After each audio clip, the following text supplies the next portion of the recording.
Buenos días, hola, bienvenidos a nuestro segundo episodio. En el primer episodio hablamos en general sobre las tecnologías de habla y ahora vamos a hablar sobre la huella de voz. Y estoy muy agradecida que tengo aquí una experta, Mireia Díaz Sánchez. Mireia, hola. Hola, buenos días. ¿Qué tal? Muy bien.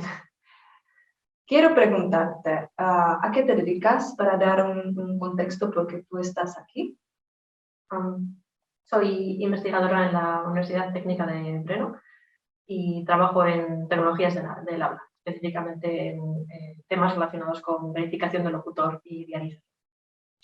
A mí me interesaría, perdona, pero tengo que preguntarte, soy mujer, pues a mí me interesaría qué era el impulso para empezar esta carrera porque no hay tantas mujeres, ¿no?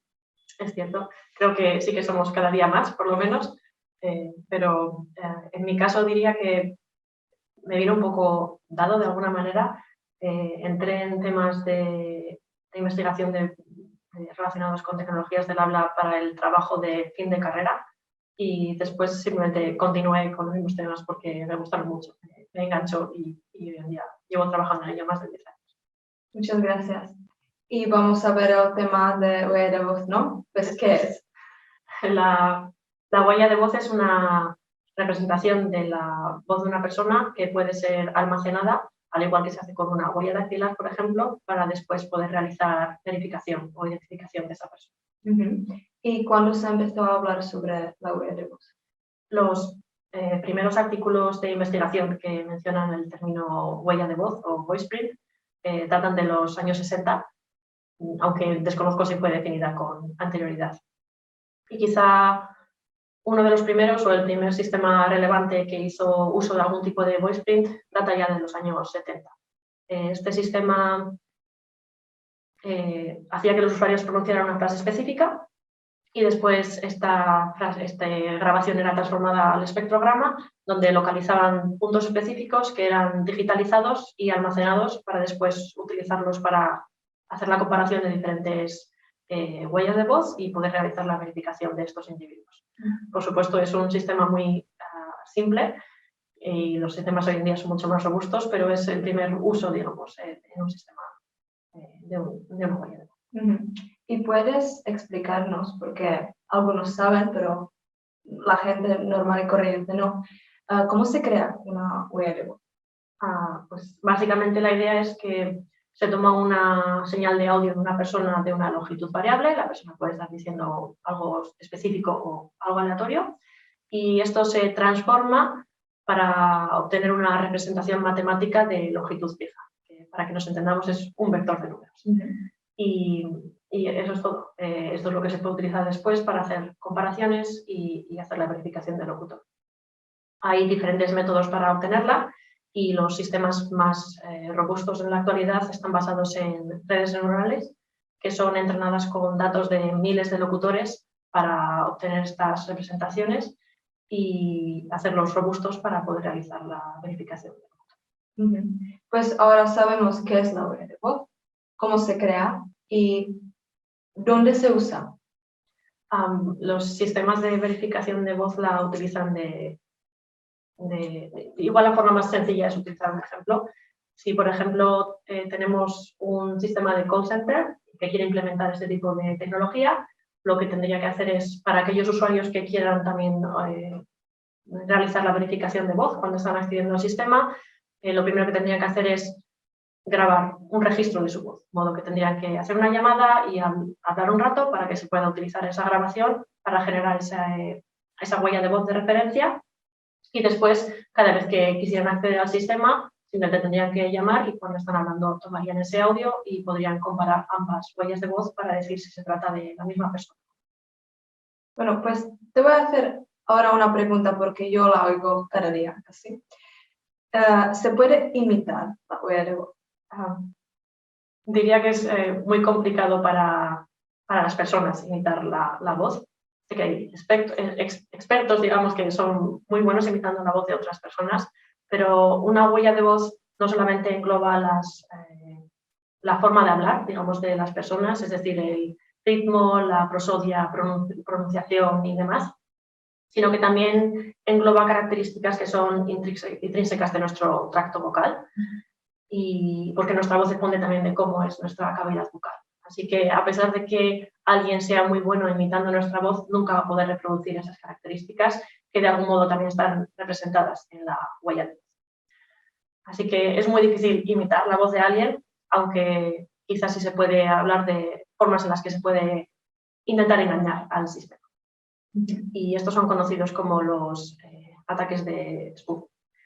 Por poner de nuevo un ejemplo muy sencillo, si alguien tuviera acceso a una grabación de voz de una persona, luego simplemente podría grabarla y reproducirla para intentar pretender que es esa persona e intentar engañar al sistema. Eso es un caso muy sencillo y los sistemas actuales tienen métodos para ser robustos frente a este tipo de ataques, pero existen, digamos. Y quizás en otra línea también están emergiendo ahora los sistemas de conversión de voz, y estos sistemas, si alguien tuviera suficiente acceso a bastantes datos de habla de una persona, podría utilizarlos para entrenar un sistema de tal modo que un ordenador fuera capaz de sintetizar la voz de esa persona para intentar hacerse pasar por ella. Y todavía estos sistemas, como he dicho, están emergiendo y no son muy potentes, pero de algún modo compiten en contra de las tecnologías de verificación de la voz, y solamente el tiempo dirá cuál de las dos tecnologías es más potente. Bueno, pues eso es un tema de seguridad, ¿no? O diría yo, más o menos, es como desventaja de la huella de voz, ¿sí? Así es. Son una de las mayores desventajas quizás de las tecnologías de voz, aunque como he mencionado existen métodos y tecnologías para entrenar los sistemas de tal modo que sean robustos frente a ese tipo de ataques. Contra más casos se consideren de este tipo de ataques, más robustos serán los sistemas frente a ellos. Perfecto. ¿Y qué son las ventajas? Porque ahora hablamos sobre las desventajas, pues ¿qué son las ventajas de la huella de voz? Quizá una de las mayores ventajas de la huella de voz es que es un método no invasivo. Es decir, yo no necesito posicionarme en algún lugar específico o ponerme delante de una cámara para que registre mi iris o mi cara. Simplemente puedo estar tranquila en el sofá de mi casa, en el coche o andando por la calle, y eso es suficiente para que pueda utilizar mi voz para hacer verificación. De modo que es un método muy, muy sencillo y fácil para el usuario, y además es uno de los pocos, si no el único, que se puede utilizar a distancia.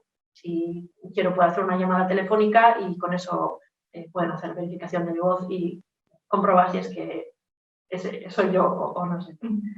Y por eso es tan versátil y se puede utilizar para hacer robustas tantas aplicaciones. Por ejemplo, hoy en día hay muchos bancos que utilizan sistemas online, se pueden hacer transacciones de modo online o incluso telefónicas, y normalmente estos funcionan con algún tipo de password o alguna clave de acceso. Si se nos olvida la clave, el banco normalmente nos pide algún tipo de dato personal, puede ser número de pasaporte o dirección o algo de este estilo, que en realidad si alguien quisiera suplantarnos son datos que son de relativamente fácil acceso. Si este tipo de sistemas implementase también la verificación de voz, añadiría un gran nivel de seguridad para este tipo de acceso. Y si, bueno, quiero preguntarte, ahora hablamos sobre la huella de voz y las ventajas, pero ¿podrías compararlo con algo que es más conocido como huella dactilar?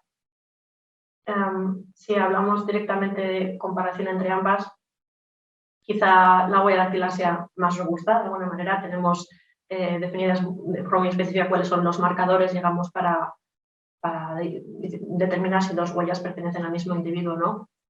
Y si entro igual en otro tipo de detalles, si tenemos dos huellas dactilares y cierta población, simplificando la terminología, se puede decir que es fácil establecer de forma matemática cuál es la probabilidad de que ambas huellas pertenezcan al mismo individuo. Es decir, puedo decir con qué certeza sé que ambas pertenecen a la misma persona. Sin embargo, si hablamos de la huella de voz, a pesar de que dos sistemas puedan ser muy efectivos en determinar si pertenece a la misma persona o no dos huellas de voz, no es tan fácil cuantificar o decir la probabilidad con la que ambas huellas pertenecen a la misma persona.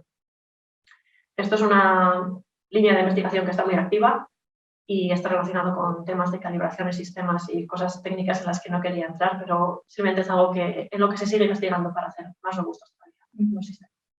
Pero muchísimas gracias por tus respuestas y que has estado aquí conmigo hoy.